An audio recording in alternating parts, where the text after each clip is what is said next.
Welcome to Fossil Creek Tree Farm and Nursery. I'm Max. I'll be your garden coach today. And it's May, so what would be one of the most timely things? Hydrangeas. They do it in the month of May. And of course, some of the newer varieties are repeat bloomers that will do it again in late summer and early fall. And also we have some that have just come on the scene in the last few years that actually start blooming in summer and go into late summer, early fall. We'll just run through some of the varieties, but first, of course, when you're reading up on the hydrangeas, you may see the tags and it'll say sun. That doesn't mean North Texas sun. In fact, we'll just go through one of the little tags here on these guys. And these are a variety called Quickfire. They're a panicle hydrangea. And not only does it say these bloom in the summer, and it says that 6 to 8 feet tall, sun to part shade. We'll hear light shade all day long, or morning sun, afternoon shade would work, but not really full sun. And of course, hardiness. These are hardy USDA zone 3 to 8, and we're zone 8. And if I have a nightmare, I wake up and I'm in zone 3. And if I were to wake up in zone 3, first thing I'd want to do is figure out how to get out of zone 3. Because that's a negative 40-degree winter temperature. We're not even close, so these guys are tough here as far as winter is concerned. Really showy blooms. I think we've got I don't know if you can see there, kind of a reddish bloom. And like I say, 6 to 8 feet tall, and the soil on these, you would want to plant them similar to an azalea. They want a real humusy, acidic, somewhat acidic soil, and good drainage. They do like more water than average shrubs, and you don't want them to go into severe wilt because that can harm them. So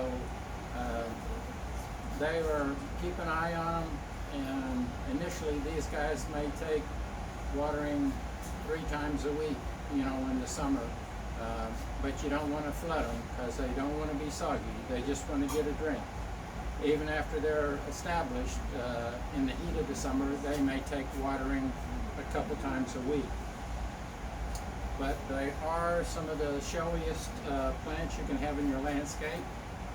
And of course, to fulfill the, that's the hardest I've worked today.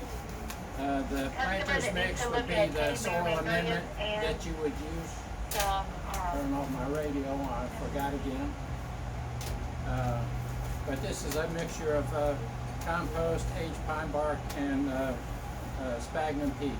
So a super good soil amendment for hydrangeas, azaleas. You could also use an azalea mix, which we also have. And we'll get these guys out of the way. For fertilizer, you could use an azalea, camellia, gardenia type fertilizer, or one I've used, the High Yield Grower Special. It's a slow release 1266 with a really good micronutrient package. Will not burn. And we have here's one of the varieties I had mentioned, the Endless Summer series, and this one is Bloomstruck. And of course, this one's 3 to 4 feet high, 4 to 5 feet wide, and of course they have it accurately described here as a morning sun partial shade or afternoon shade. And of course, flower color will vary based on soil. It's going to be more blue the more acidic it is. And if you want it to make it more blue, of course you use aluminum sulfate, but for that to work, you're going to have to do that well in advance. You don't just get the idea in the middle of spring. That would be, you would do that in advance of the whole season to get that to actually happen.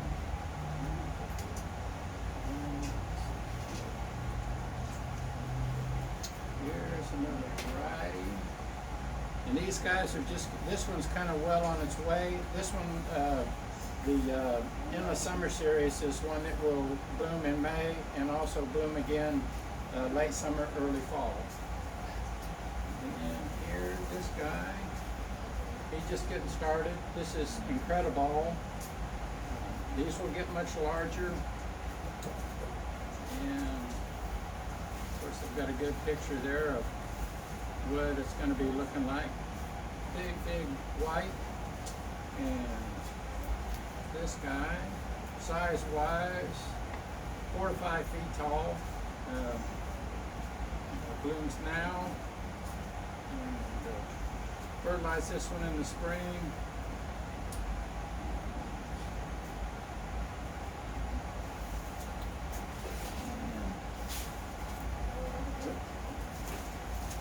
Did I say a size on that?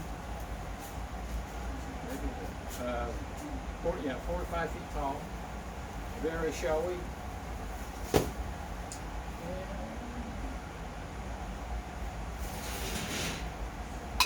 You can tell right away this one's kind of a different type of animal because much smaller leaves and just beginning to bud. And this is the dwarf limelight hydrangea, and these are later than the other hydrangeas. They bloom in the summer, on into the summer, and start later than the others and go into late summer, early fall. This one's 3 to 5 feet tall, and can be used, since it's kind of on the compact side, does well in containers. And that's one of the things, of course, its hardiness. It also says zone 3 to 8. So the hydrangeas lose their leaves in the winter, and with the hardiness of, much more cold than we'll ever get, you don't have to worry about leaving the container out unprotected. I've had a dwarf oak leaf hydrangea in a pot at my house for I think 8 years now, and I've never done anything to protect it at all. And that's kind of typical of things that are deciduous that lose their leaves in the winter. They can cope with a whole lot more cold than evergreen shrubs. So that's not a concern. Of course, this guy, he will, after a while, take on a pink tinge. So very showy. And probably one of the toughest, most sun tolerant of the hydrangeas. Just a very, probably one of the toughest type of hydrangea.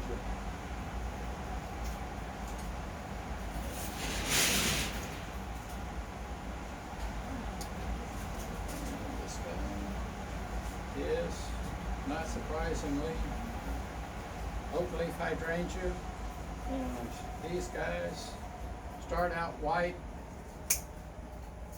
and in the early summer, and will turn pink and then kind of a reddish tinge later in the summer. And then the neat thing about them is they would be worth planting if all they did was have the neat foliage that they've got. Just very, very dramatic. And of course, not only that, but in the fall, they've got a dark red fall color, so extremely dramatic. And of course, the stems are kind of a cinnamon colored with exfoliating bark, which you can see a little bit here, kind of the color of the stems. And very tough plant. This is the years ago they came out with, and And this one is the Alice named oak leaf hydrangea variety. And it will can get 8 to 12 feet tall. The one I have at home in a pot is, if I remember right, it's been 8 years. It was named Pee-wee, and it's a dwarf oak leaf hydrangea, and it probably in the 3 to 4 foot range, and I've had it in that pot for 8 years, and it's about 3 feet tall and about 3 to maybe 4 feet wide. A very neat plant.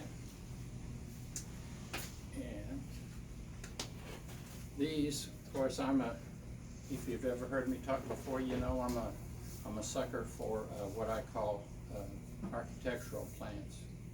Extremely bold shape or texture or size.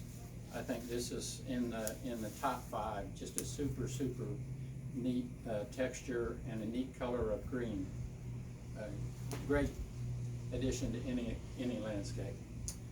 And we will since we're relatively early in May, we have some that are showing color, and we have a bunch that are just budding up. So you would have a good use of their blooming season still ahead of us.